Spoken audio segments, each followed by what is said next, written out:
नमस्कार दोस्तों, Asian news के दंगल 2024 में आज हमारे साथ छत्तीसगढ़ की राजनीति के कद्दावर नेता, जिनको कि एक अपराजित योद्धा की तरह लोग जानते हैं, पिछले 8 विधानसभा चुनाव में जो रायपुर की दक्षिण सीट से जीतते रहे हैं और जिनकी जीत का अंतर साल दर साल हर चुनाव में बढ़ता रहा है, ऐसे बृजमोहन अग्रवाल जी हमारे साथ हैं। दोस्तों, बृजमोहन अग्रवाल एक राजनीति में विश्वसनीय नाम है। चाहे वो भाजपा की राजनीति करते हों, पर शहर का हर आदमी जो उनको जानता है वो पार्टी पॉलिटिक्स से ऊपर उठकर उनसे मदद मांगता है। वो उनके ये उम्मीद करता है कि यदि उसने उनके घर में किसी भी तरह का उनको आमंत्रण दिया है तो वो जरूर पहुंचेंगे। बृजमोहन अग्रवाल एक विश्वसनीय दोस्त की तरह दिखते हैं, कई बार बड़े भाई की तरह दिखते हैं, कई बार अभिभावक की तरह दिखते हैं। यही वजह है कि उन पर कांग्रेस कई तरह के उम्मीदवार ट्राई कर चुकी है, पर वो उनको अपराजित नहीं कर पा रही। पर ऐसे बृजमोहन अग्रवाल जो रायपुर में रात में जो हम देखते हैं कि रात में यदि किसी के बंगले में या कहीं रौनक होती है तो बृजमोहन अग्रवाल है। ऐसे बृजमोहन अग्रवाल को पार्टी ने पहली बार लोकसभा का कैंडिडेट बनाया। इस बार मोदी की गारंटी के नाम पर पूरे देश में चुनाव हो रहा है, पर बृजमोहन अपने आप में एक गारंटी है जीत की, जो 8 बार से लगातार जीत रहे हैं। तो मैं बृजमोहन जी आपका एशियन न्यूज में स्वागत करता हूं। नमस्कार। मैं आपसे ये जानना चाहता हूं कि आप विधानसभा में आपकी तैयारी जिस तरह की थी, दक्षिण में लगातार आपके कार्यकर्ता सक्रिय थे, अब ये पूरे रायपुर जिले का संसदीय क्षेत्र है जिससे आप लोकसभा का चुनाव लड़ रहे हैं, तो इसकी तैयारी विधानसभा की तैयारी से कैसे अलग है? देखिए, कुछ भी अलग नहीं है। चुनाव मैं नहीं लड़ता हूं, चुनाव कार्यकर्ता लड़ते हैं, चुनाव जनता लड़ती है। पहले के 7 लोकसभा चुनाव में मैं रमेश बैस जी का 6 बार चुनाव संचालक रहा हूं। सुनील सोनी जी के पिछले लोकसभा चुनाव में उनका चुनाव संचालक था। और पहले मैं एक विधानसभा का चुनाव 8 बार मैंने लड़ा है, और इस बार 9 विधानसभा मिलकर रायपुर लोकसभा बनता है। और ये 9 विधानसभाओं में लगातार मेरा आना जाना, मिलना जुलना, प्रवास चलता रहता है। और हर विधानसभा के लोग कहते थे कि भैया हम आपको वोट देना चाहते हैं, परंतु आप तो हमारे विधानसभा से चुनाव नहीं लड़ रहे हैं। इस बार आम जनता को भी, कार्यकर्ताओं को भी ये मौका मिला है कि रायपुर की चारों विधानसभा और अभनपुर, आरंग, धरसींवा, भाटापारा, बलौदाबाजार, पूरे 9 विधानसभा के लोगों को, क्योंकि कॉलेज के ज़माने से मेरी मित्रता, उस ज़माने में एक यूनिवर्सिटी होती थी, उस ज़माने में सबसे बड़ा कॉलेज रायपुर का दुर्गा कॉलेज होता था, जहाँ का मैं प्रेसिडेंट रहा हूँ। तो भाटापारा के भी छात्र उसमें होते थे, बलौदाबाजार के भी होते थे, धरसींवा के भी होते थे, तिल्दा नेवरा के भी होते थे, खरोरा के भी होते थे, अभनपुर के भी होते थे, आरंग के भी होते थे, राजिम के भी होते थे। तो अब सब पुराने मित्र यार जहाँ मैं जा रहा हूँ वहाँ मिल रहे हैं, और वो बोलते हैं कि भैया आपको चिंता करने की ज़रूरत नहीं है। तो मैं मानता हूँ कि जैसे विधानसभा चुनाव में यहाँ की जनता ने एक इतिहास बनाया है, वैसे ही लोकसभा चुनाव में भी एक इतिहास बनाने के लिए जनता और कार्यकर्ता तत्पर हैं और तैयार हैं। जी, आप रमेश बैस जी के का एक प्रकार से चुनाव संचालन करते रहे, सुनील सोनी के चुनाव में भी आप प्रमुख भूमिका निभाते रहे। इसके बाद भी हम जानते हैं कि आपको लगातार पार्टी जो है, इसके अलावा जितने उपचुनाव होते रहे हैं, पार्टी ने महती जिम्मेदारी आपको दी, और आपको जब किसी काम में लगाया जाता है तो लोग ये समझते हैं कि जीत की गारंटी पक्की है, क्योंकि आपने दक्षिण के साथ आपका एक परिवार का रिश्ता रहा है। अभी आप बता रहे हैं कि चूंकि आप छात्र राजनीति से रहे हैं, तो रायपुर जिला, जिसका एक ही यूनिवर्सिटी होती थी, रविशंकर विश्वविद्यालय, और आसपास के सभी जगह के लोग आते थे, तो सब चाहते हैं कि हमारा प्रतिनिधि बृजमोहन अग्रवाल की तरह हो, जो हमको पहचाने, हमको जाने, और हम उसके पास जाएं तो हमारी मदद के लिए तत्पर हो। अब आपका दायरा बढ़ने वाला है, तो ये बड़े हुए परिवार को दक्षिण के अलावा आप कैसे संभालेंगे? देखिए, मैं पूरे रायपुर को अपना घर मानता हूँ और पूरे छत्तीसगढ़ को अपना परिवार मानता हूँ। और पूरे छत्तीसगढ़ में ऐसा कोई ब्लॉक नहीं है जहाँ पर मैंने पिछले 45 सालों में मैं 5, 7, 10 बार नहीं गया हूँ। और इसलिए मुझे कोई पहचान की दिक्कत नहीं है, परंतु ये बात सही है कि अभी तक मैंने सघन जनसंपर्क अगर किया है तो रायपुर लोकसभा क्षेत्र में तो मेरा सघन जनसंपर्क जिस समय बलौदा बाजार भाटापारा जिला नहीं बना था, उस जमाने में मैं जब मध्य प्रदेश में मंत्री था तो मैं रायपुर जिले का प्रभारी मंत्री रहा हूँ। जब डॉक्टर रमन सिंह जी की सरकार में मैं मंत्री रहा तो मैं प्रभारी मंत्री रहा हूँ। इससे सभी क्षेत्रों में और वहाँ के लोगों से मेरा सतत जनसंपर्क है और इसलिए मैं ये मानता हूँ कि मुझे ना पहचान का संकट है ना जनसंपर्क का संकट है। अगर मुझे अभी लगता है कि गर्मी का समय है और गर्मी के समय पर लोगों की वोटिंग ज़्यादा से ज़्यादा हो सके, इसके लिए हम प्रयासरत हैं और मोदी जी की गारंटी और विष्णुदेव सरकार का काम, जो काम 5 साल में होना चाहिए वो काम सरकार ने 3 महीने में करके दिखाया है। चाहे भूपेश बघेल जी के द्वारा गरीबों के आवास को बंद कर दिया गया था, उनकी शुरुआत हो गई। 14, 15, 15, 16 का जो किसानों के धान का बोनस का पैसा था वो किसानों के खाते में चला गया। किसानों को 21 क्विंटल धान और 3100 रुपये के रेट से लगभग 1 एकड़ में 20,000 रुपये अतिरिक्त पैसा, ये शायद देश के इतिहास में पहली बार होगा कि किसान को जिसकी 5 एकड़ जमीन है उसके खाते में 1 लाख रुपए पहुंच गया। और सबसे बड़ी योजना, अभी तक मध्यम वर्ग की महिलाएं और परिवार कहते थे कि हमारे लिए कुछ नहीं है। पहली बार देश में छत्तीसगढ़ की सरकार ने मातृवंदन योजना के नाम से एक योजना शुरू की जिसमें 12,000 रुपये महिलाओं के खाते में, शादीशुदा महिलाओं के खाते में साल में जाएगा और 1,000 रुपये उनके खाते में पहले महीने में चला गया और जब तक चुनाव होगा तो 3 महीने के पैसे उनके खाते में चले जाएंगे। तो मुझे लगता है अब कांग्रेस के पास में बोलने के लिए, बताने के लिए, कहने के लिए कुछ भी नहीं है, क्योंकि कांग्रेस के 5 साल में तो गड्ढे भरने के लिए सरकार के पास में पैसे नहीं थे और अब तो सड़कें बन रही हैं, सामुदायिक भवन बन रहे हैं, घर घर में नल लग रही है, जल जीवन मिशन योजना का शौचालय बन गए हैं, प्रधानमंत्री आवास बन रहे हैं, सामुदायिक भवन बन रहे हैं, किसानों के खाते में पैसे जा रहे हैं, महिलाओं के खाते में पैसे जा रहे हैं। तो मुझे लगता है कि अब तो कांग्रेस में जिस प्रकार की भगदड़ मची हुई है और हजारों की संख्या में कांग्रेस के नेता, कार्यकर्ता कांग्रेस छोड़कर बीजेपी में शामिल हो रहे हैं, उससे ऐसा लगता है कि छत्तीसगढ़ की 11 सीटें बीजेपी जीत कर आएगी और अब की बार 400 पार का जो नारा है वो पूरा होगा। एक बार फिर मोदी की सरकार आएगी और तीसरी बार मोदी जी प्रधानमंत्री बनेंगे। बृजमोहन जी, आपकी यात्रा को अगर हम देखते हैं, राम सागर पारा जहाँ पर आप रहते थे, आपके रहने से वहाँ की रौनक जो है वो बढ़ी रही। फिर आप सिविल लाइन में जब आए तो सिविल लाइन में आपके बंगले में सारे मंत्री, चाहे आप विपक्ष में भी रहें तो आपके बंगले में सबसे ज़्यादा भीड़ रहती थी। अभी जब आप एक नई जगह चले गए हैं वहाँ पर भी देखते हैं कि बाकी लोगों के बंगले से ज़्यादा भीड़ आपके यहाँ रहती है। रात की सारी चहल पहल, जो एक कहना चाहिए आवाजाही, लोग बहुत रात के 12 बजे भी आप उम्मीद रहती है लोगों को कि बृजमोहन जी हमको मिलेंगे। अब ये जब आप लोकसभा में जा रहे हैं और आपका रायपुर एक प्रकार से जब आप लोकसभा में सक्रिय होंगे तो ये जो रौनक है, जहाँ जहाँ भी आप रहते हैं तो आपका एक व्यक्तित्व ऐसा है कि उससे एक रौनक बनी रहती है। वो रौनक लोगों को लगता है कि कहीं कम तो नहीं होगी। देखिए, लोगों को ऐसी शंका है, दुविधा है, पर मैं छत्तीसगढ़ के लोगों को, रायपुर के लोगों को ये विश्वास दिलाता हूँ कि बृजमोहन जैसे पहले उनके लिए था आगे भी उनके लिए रहेगा। अब छत्तीसगढ़ में भी बृजमोहन है और छत्तीसगढ़ के नाम को रोशन करने के लिए दिल्ली में भी बृजमोहन रहेगा और छत्तीसगढ़ और दिल्ली दोनों को साधने की कोशिश हम करेंगे।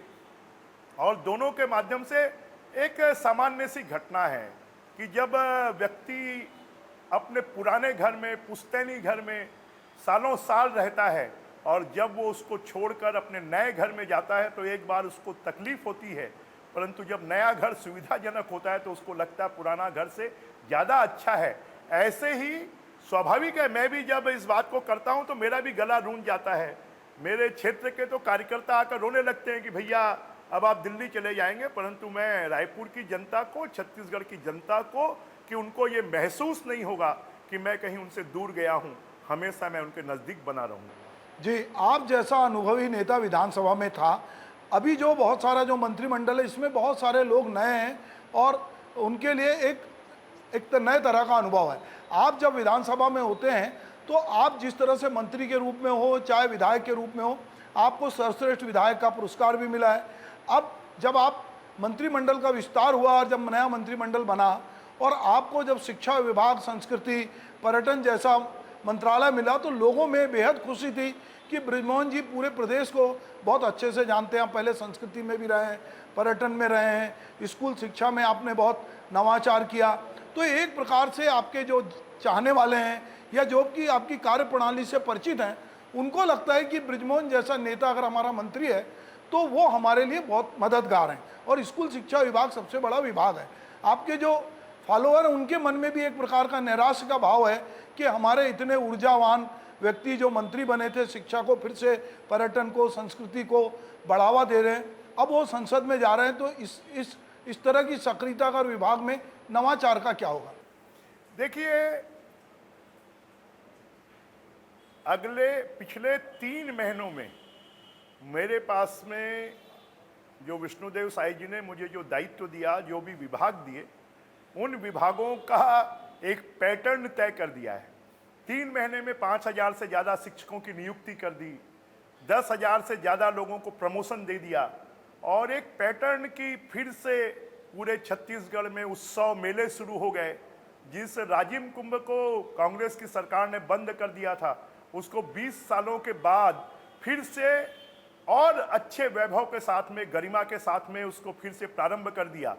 तो मुझे लगता है कि जो भी काम हमने शुरू किए हैं, और देखिए, जब पहली बार विधायक बना उस समय मैं भी नया था, तो सीखने के लिए पहला सबसे लंबा विधानसभा का सत्र होता है तो बजट सत्र होता है, और बजट सत्र में सबको सीखने का मौका मिला है।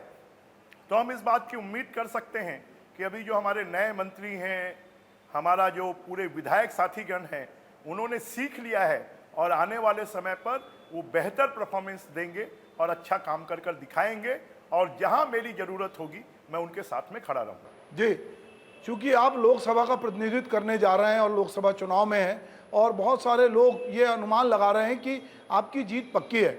अगर आप लोकसभा में जाते हैं तो छत्तीसगढ़ को लेकर, रायपुर को लेकर लोकसभा में आपकी किस तरह की रणनीति होगी? आपके दिमाग में छत्तीसगढ़ की वो चीज़ें जो लगता है कि ये बहुत शिद्दत के साथ उठाई जानी चाहिए या होनी चाहिए, वो कोई चीज़ें आपने दिमाग में ऐसी सोची हो? देखिए, निश्चित रूप से अब छत्तीसगढ़ बोलते हैं डबल इंजन की सरकार, कि डबल इंजन की सरकार होगी तो दुगनी तेजी के साथ में विकास होगा। छत्तीसगढ़ की योजनाओं के माध्यम से तो हम विकास करने का पूरा प्रयास करेंगे, परंतु साथ में केंद्र सरकार की योजनाओं को भी छत्तीसगढ़ में लाकर और छत्तीसगढ़ का तेजी से विकास हो, चाहे रेल की परियोजनाएं हो, चाहे अंतर्राष्ट्रीय स्तर की शिक्षा की योजनाएं हो, चाहे अंतर्राष्ट्रीय स्तर के भारत के स्तर के अस्पताल की योजनाएं हो, चाहे यहाँ पर लोगों के लिए एम्प्लॉयमेंट लाने के लिए बड़े उद्योग लाने की बात हो। मोदी जी की योजनाएं जिस प्रकार से आईटी के क्षेत्र में या आज के समय पर एआई के क्षेत्र में, आर्टिफिशियल इंटेलिजेंस के माध्यम से यहाँ के लोगों को कैसे रोजगार मिल सकता है, यहाँ के लोगों को कैसे बढ़ावा मिल सकता है, यहाँ पर नए नए प्रकार के उद्योग कैसे आ सकते हैं। छत्तीसगढ़ का बहुत बड़ा क्षेत्र रेलवे से अछूता है, रेलवे से हम कैसे जोड़ सकते हैं। अच्छे यहाँ की बहुत बड़ी मात्रा में यहाँ के बच्चे पढ़ने के लिए बाहर जाते हैं, तो उनको बाहर नहीं जाना पड़े, यहाँ पर अच्छे शिक्षा संस्थान खुलें। यहाँ पर इलाज के लिए बहुत बड़ी मात्रा में लोग बम्बई, दिल्ली, हैदराबाद जाते हैं, यहाँ पर अच्छे अस्पताल खुले। ये हमारी सोच है कि छत्तीसगढ़ के लोगों को छत्तीसगढ़ में ही वो सब सुविधाएं मिलें जो कि महानगरों में मिलती है। अगर आप देखेंगे तो पिछले 15 साल में बीजेपी के शासनकाल में हमने रायपुर को जो स्वरूप दिया, रायपुर आने वाला हर बाहर का व्यक्ति कहता है कि रायपुर तो एक महानगर का स्वरूप ले रहा है, ये बम्बई, दिल्ली, कलकत्ता, हैदराबाद जैसे बढ़ रहा है। और आने वाले समय में हम रायपुर को और छत्तीसगढ़ को एक विकसित प्रदेश बने, जैसा मोदी जी का सपना है कि 2047 में भारत विकसित भारत हो, वैसे ही 2047 तक छत्तीसगढ़ विकसित छत्तीसगढ़ हो और हमारा रायपुर एक महानगर का स्वरूप ले, ये हमारी कल्पना है और उसके स्वरूप को हम लाने की पूरी कोशिश करें। जी, आपके एक नेता हैं नितिन गडकरी जी, उनकी एक आइडेंटिटी है और वो इस तरह से माने जाते हैं कि वो बहुत नवाचार करते हैं और उन्होंने जो भी काम किया है, आप उनके काफ़ी करीब रहे हैं और आपकी उनसे बातचीत में पटती भी रही है, मैंने लगातार देखा है। अभी यहाँ पर नागपुर में मेट्रो पूरा जो है उसका जाल फैल गया। हम देखते हैं कि एक एजुकेशन हब की आप बात कर रहे हैं। अभी छत्तीसगढ़ में भिलाई में कुछ लोग और कुछ पीएससी की तैयारी के लिए बिलासपुर में एक रायपुर एजुकेशन का बड़ा हब बने, मेट्रो ट्रेन चालू हो, इस तरह की योजना जैसे आप बता रहे थे कि रायपुर को लेकर आप सोच रहे हैं कि क्या किया जाए। देखिए, आप अगर देखेंगे तो हमारे घोषणा पत्र में है कि रायपुर, दुर्ग, भिलाई को एनसीआर की तर्ज पर हम विकसित करें। और जब ये एनसीआर की तर्ज पर विकसित होगा तो जो जो आवश्यकताएं होंगी, बहुत बार हम बड़ी बड़ी कल्पना कर लेते हैं कि बंबई जैसा विकसित हो, महाराष्ट्र जैसा विकसित हो, या फिर राजस्थान जैसा पर्यटन स्थल बने, या फिर हिमाचल जैसा बने। तो वहाँ पर इन सब चीज़ों के लिए फ्लोटिंग पॉपुलेशन चाहिए, और जब तक फ्लोटिंग पॉपुलेशन नहीं होगी तो फ्लोटिंग पॉपुलेशन के लिए आपको वैसा इंफ्रास्ट्रक्चर बनाना पड़ेगा। और नहीं तो हम हजारों करोड़ खर्च कर देंगे, कोई उसको देखने वाला नहीं होगा, कोई उसको संभालने वाला नहीं होगा।